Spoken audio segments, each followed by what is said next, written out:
Hello students, how are you? By the grace of God, weekly trading levels are ready and I am presenting over here. Last week की post में एक comment में ये लिखा गया कि very good analysis. बड़ी प्रसन्नता हुई वो कमेंट को पढ़ने के बाद। उतनी प्रसन्नता क्रूड ऑयल का कई महीने पहले ये फोरकास्ट कर पाना कि फर्स्ट वीक ऑफ अक्टूबर से उसके अंदर जो रैली चालू है वो चैलेंज की जाएगी and there could be some corrections, या इन्फ्लेशन भी कम होने लगेगा world wide. That happened perfectly well.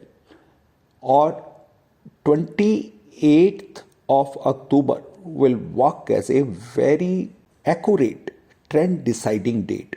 और गिरते हुए बाजार ने वहां से जबरदस्त रिवर्सल लिया। और उससे पहले की गिरावट के बारे में भी जो फोरकास्ट की गई होल्ड गुड, बट उनसे जितनी प्रसन्नता हुई उससे अधिक प्रसन्नता उस कमेंट से हुई जिसने कहा वेरी गुड एनालिसिस। और 2024 सचमुच में एक बहुत बड़ा चैलेंज होगा।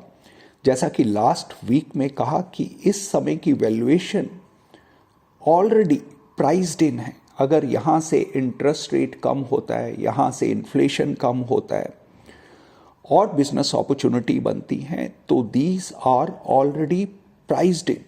बट इतनी बड़ी स्ट्रेसफुल इकोनॉमी जहाँ पर इन्फ्लेशन लगातार बढ़ रहा था, इंटरेस्ट रेट लगातार बढ़ रहा था, in spite of that most of the world markets खड़ी रही अपनी जगह पर। कुछ स्विट्ज़रलैंड की अगर मार्केट की बात करें या इजराइल की मार्केट की बात कहें जहाँ कुछ बड़ी करेक्शन आई, उनको अगर छोड़ दें तो otherwise most of the markets are still trading almost near to the high of last few years और ऑल टाइम हाई। अब मार्केट आने वाले 1-1.5 महीने में अपना रास्ता बनाएगा। और अगर अगले साल इंटरेस्ट रेट कम होने लगते हैं तो उससे एक बात तय है कि बहुत बड़ी कैपिटल रेज होने की उम्मीद की जा सकती है। जिस तरह अभी आईपीओ के द्वारा पैसा रेज किया गया, वो मोमेंटम और ज़्यादा स्ट्रांग होगा, और ज़्यादा आईपीओ आएंगे और फंड रेज किए जाएंगे और प्राइवेट इक्विटी फंड्स का पार्टिसिपेशन बढ़ेगा। बहुत सारे मर्जर, अमलगेशंस, एक्विजिशंस, ये सब आने वाले समय में हमें 2024 में ये एक्टिविटी और अधिक देखने को मिलेंगी। Why it is so?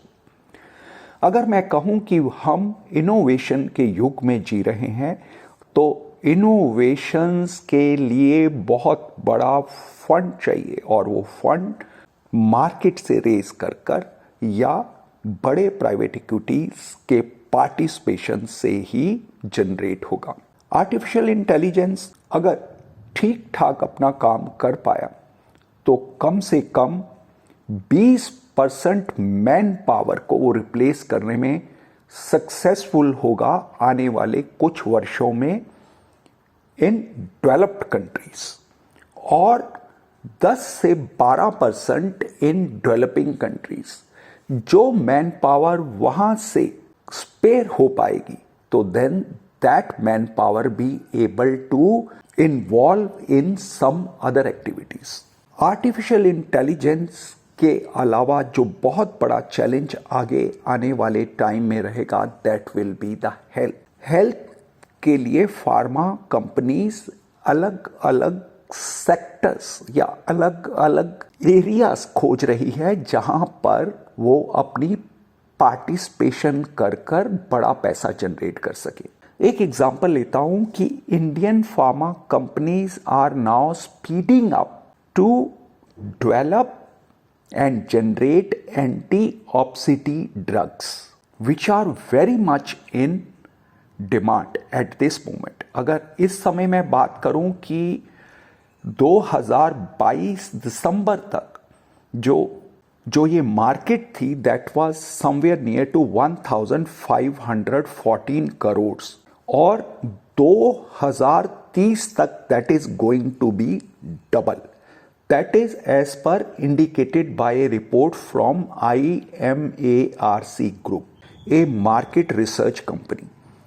और अगर मैं ग्लोबली बात करूं तो only this market is going to be 17 times from here in next 5 to 10 years. इस तरह से बहुत सारे एरियाज खोजे जा रहे हैं जहां पर कुछ वैल्यू दिखाई देती है. Now back on the topic कि अगर ऑलरेडी जो फेवरेबल आगे आने वाले मैक्रोज हैं वो ऑलरेडी प्राइस्ड इन है और लेकिन आगे आने वाले टाइम में वो अपनी स्पीड दिखाएंगे, उसका इम्पैक्ट भी आना है, तो हमारे लिए सबसे इम्पॉर्टेंट क्या होगा? To search those kind of companies which quality stocks with higher profitability, stronger balance sheets and stable sales and earning growth could outperform in an environment of persistent investor concern about an impending recession, which has a very remote probability.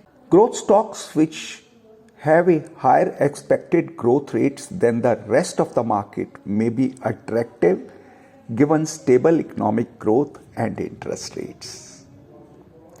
Let's see how the things shape up in times to come. With these words, lots of love, blessings, happy trading, happy investing to all my students.